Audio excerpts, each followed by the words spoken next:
Hi guys, and welcome back to my channel. I created this video for a few subscribers who expressed that they were dealing with parental alienation. Now, I know that if you have a child with a narcissist and you're separated, it's likely that you've gone through this too. So if you've been erased from your child's life by a narcissistic co-parent, not because you were absent, but because they made your presence a threat, then this video is for you. If you're a grown child wondering why one parent vanished, and all you were told was that they didn't care or they were dangerous, you deserve to hear the other side of the story. So let's talk about parental alienation by narcissists, how it happens and how to survive it. So here's a brutal truth. Narcissists cannot co-parent. They don't share, they possess. To a narcissist, custody isn't about the child's well-being, it's actually a power play. They see the child as a pawn, a mirror, a weapon, anything but an autonomous human being with two loving parents. They want to be the only source of love and loyalty in that child's life. And anyone who challenges that, they'll smear, sabotage, and slowly erase. So this is where parental alienation comes in. It's when a child is psychologically manipulated to reject one parent, often the healthier one, to maintain loyalty to the narcissistic parent. The narcissist feeds a child twisted stories like they left you, they don't care, or they're dangerous. And when the alienated parent tries to respond gently, lovingly, or just even show up, it backfires because the child is now trained to see the love as manipulation and sees that effort as guilt. So why does a child buy into the narcissist's lies? Well, it's easier to believe the loud, controlling parent than to question everything they've ever known. It's safer to reject the quiet one than to go against the dominant force in the household. In many cases, a child has to pick a side to survive emotionally, and the narcissist demands loyalty through guilt, fear, or subtle threats. This is trauma bonding in action, a psychological spell, and the child is caught in it. Especially if the smear campaign began early, before the child had the maturity to compare both parents objectively, before they could even form their own opinions. Now imagine this from the other side. You're a loving parent, you show up, you try to call, you try to write, you try to stay soft and present, and every attempt is met with silence or accusations. You're called a monster, you're told to stay away. You watch birthdays, graduations, and holidays go by, and your child, who once clung to you, now looks through you like a stranger. This pain is a grief that doesn't end because the person is still alive, but unreachable. And worst of all, you know why, but you can't undo the damage alone. Now, I wanted to discuss another twisted way they alienate you when you're present. And it's something that I rarely see or hear discussed, and it's how the narcissist parent alienates you whilst you are still the caregiver and actually present with your children. Now, I know that sounds crazy, right? But they can do this by flipping the script on you with the silent treatment. So they disappear on you and the children without a word, which leaves a lot of questions in the child's minds. It's like, hang on a minute, they were there and engaged, and the next minute they were gone. Now, the children might have questions like, did mum or dad do something to make them leave? Did they cause this? What aren't they telling me? So slowly, because you don't have the answers they're looking for, it can slowly build up resentment in them towards you, even though you've done nothing wrong. That is how a narcissist flips the script on you. And even though they've chosen to make the decision to abandon their kids, you bear the brunt of the blame. The only way to counteract this is to speak up and be honest with your kids. Don't let their minds wander and eventually build up this story where it's all your fault. Now, I wouldn't recommend talking negatively about the other parent. Just try to word it so it's both truthful, understandable, but not all about blaming. They need to understand that it was a conscious choice, which again I know can be hurtful. But kids don't know how to place their feelings when it comes to things like this, so help them. Assure them that it's not about them, so they don't internalize the feelings of shame, unworthiness, or guilt. the narcissist parent tries to make you look like the one who's alienating them. You are there for your children. You didn't choose to disappear and neglect them. So do your best to not allow the narcissist to still control the narrative, even when they're absent. Make them take accountability despite it. Now, I just wanted to discuss what happens inside the mind of the alienated child.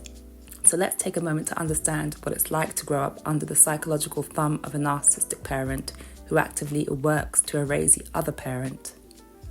From the outside, it's easy to say, why didn't they see what was happening?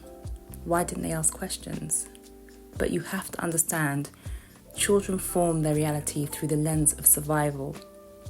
A narcissistic parent doesn't just tell a child lies, they shape the entire emotional atmosphere the child lives in.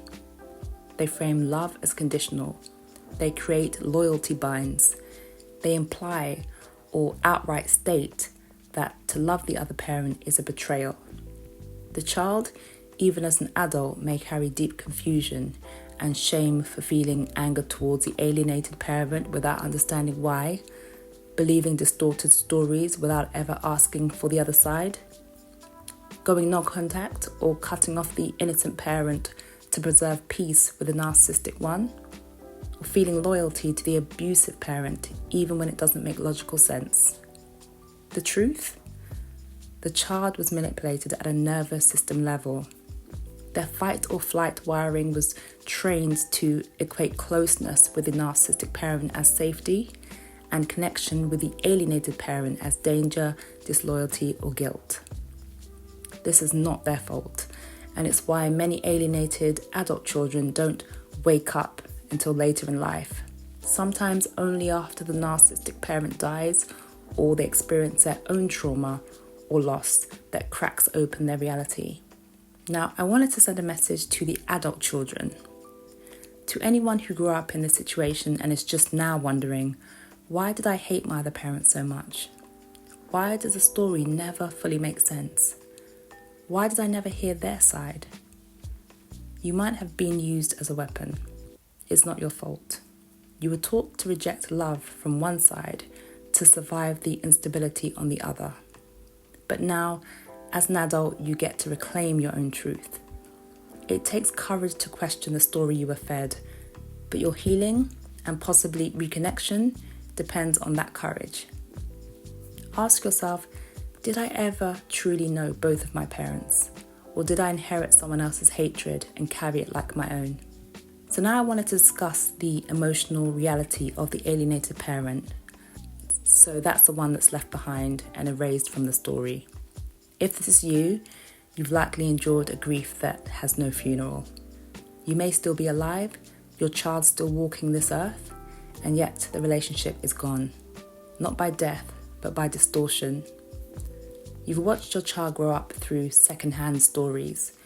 You've had to swallow accusations that are completely false. You've reached out with love only to be met with coldness, rage, and silence. So you've likely felt helplessness because you can't undo the brainwashing, anger because you were made into the villain, hopelessness because the years kept passing without resolution, and grief so deep it feels like a wound that never closes. On top of all of that, you've had to keep living, working, and breathing, all while pretending you're okay. So let me say this clearly. This is not your fault. You didn't deserve to be erased, and your child's rejection is not a reflection of your worth. So I'm going to go over why narcissistic parents alienate their children. So narcissistic parents often feel ownership over their children, not love in a true unconditional sense. They see the child as a weapon to use against their ex, not as a sovereign being with a right to both parents. They may do things like twist facts to make the other parent seem abusive or dangerous, share inappropriate adult details about the breakup or legal battles, play victim and paint themselves as the only one who ever loved the child, interrogate the child after visits with the other parent, reward rejection of the other parent with affection or gifts. This type of manipulation is called covert emotional abuse. It confuses love with loyalty, and it teaches a child that love must be earned through obedience and exclusion of the enemy, i.e. the other parent. But what the child may not understand yet is that even into adulthood, their memories may have been shaped or influenced, not fully their own. Their alienated parent still loves them, even in silence. The rejection they feel toward that parent may not be based on lived experience but repeated suggestion. They were emotionally groomed to carry someone else's pain. They may carry a deep inner conflict, a love they were never allowed to fully feel, and a grief for a relationship they were manipulated into believing was harmful or non-existent. So what can the alienated parent do? Even if reconciliation feels out of reach, you are not powerless. Here are some real grounded steps that you can take. You can create a legacy of truth without forcing it. So you can keep journals, letters, or even videos that tell your side of the story. Don't send them right away. Just build a living archive of love, truth, and clarity that your child may one day seek out. Live a full, honest life. Healing your own nervous system is essential. Find therapy, support groups, or trauma-informed coaches who understand parental alienation. Your healing models what healthy love and resilience looks like. Keep the door open, not the wound. You don't need to chase, you don't need to beg, but you can remain open-hearted, even with boundaries. Let your child know when safe and appropriate that your love is unconditional and available without pressure. Be prepared for the awakening. Sometimes adult children do come back, but it's messy. They may be angry, confused, guilty. Don't expect instant reunion. Expect a slow, fragile rebuilding. They may need you to be soft soil to land in, not a courtroom to be tried in. So if you're the alienated parent, here are some truths that might anchor you. You are not crazy or imagining it. What happened to you is a form of emotional abuse, both toward you and the child. You are allowed to grieve. This is a loss, a deep living loss. Grieve it like any death, even if the door might reopen one day. Document and express, but don't chase. Keep a journal, write letters, even if you never send them. But resist the urge to plead, defend, or over-explain. It only reinforces the narcissist's version of you. Build a meaningful life anyway. That's the hardest part. You don't wait in pain, you live. You love the stepchildren, friends, partners who do see you. Stay open to the long game. Sometimes adult children start asking questions later in life. Sometimes after the narcissist passes, the fog lifts. And in those rare moments, they might seek you out. So have something real to offer them then, not proof, not guilt, but just your presence. So I'm going to discuss nervous system regulation for both the parent and the child. It's not just psychological, it's physiological. The child's nervous system may be wired for threat when thinking about the alienated parent because of how the narcissistic parent framed it. The alienated parent's nervous system may live in a chronic grief mode, a combination of sympathetic overdrive, so panic and helplessness, and dorsal shutdown, which is numbness and depression. So tools that can help include polyvagal informed therapy. Now this helps you to learn to recognize which state you're in, shift from survival states to states of regulation, connection and safety, and use breath work, grounding, voice and movement to bring the body back into balance. Somatic experiencing can also help, and that's when you work with your body sensations, not just memories or thoughts. The therapist helps you pendulate, so go back and forth between safe and activated states. And this slowly helps the body complete the defensive response it never got to finish, like running, screaming, fighting, etc. Inner child work, so writing letters to your inner child, reparenting exercises, visualizing to bring compassion and safety to your younger self, and speaking to the inner child needs and validating their pain. EMDR or brain spotting. So This uses bilateral stimulation, so eye movements, tapping or tones, to help the brain reprocess painful memories, and it makes distressing memories feel less charged or intrusive. And there's also trauma-informed journaling, and this focuses on emotional regulation, self-awareness, and nervous system safety. It honors your pace, so it doesn't force you to relive the trauma. And writing accesses deeper parts of the brain involved in emotion and memory.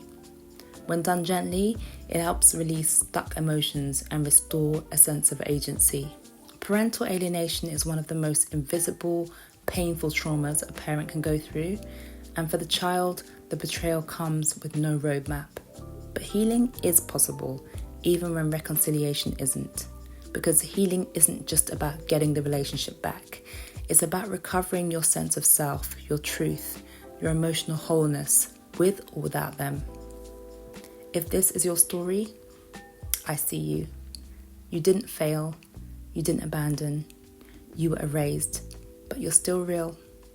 To the adult child questioning everything, you deserve the whole truth, not just a version that kept someone else comfortable. And to anyone else feeling like the only path forward is loss, remember, truth has a long memory. It may take years, but it always finds a crack in the illusion.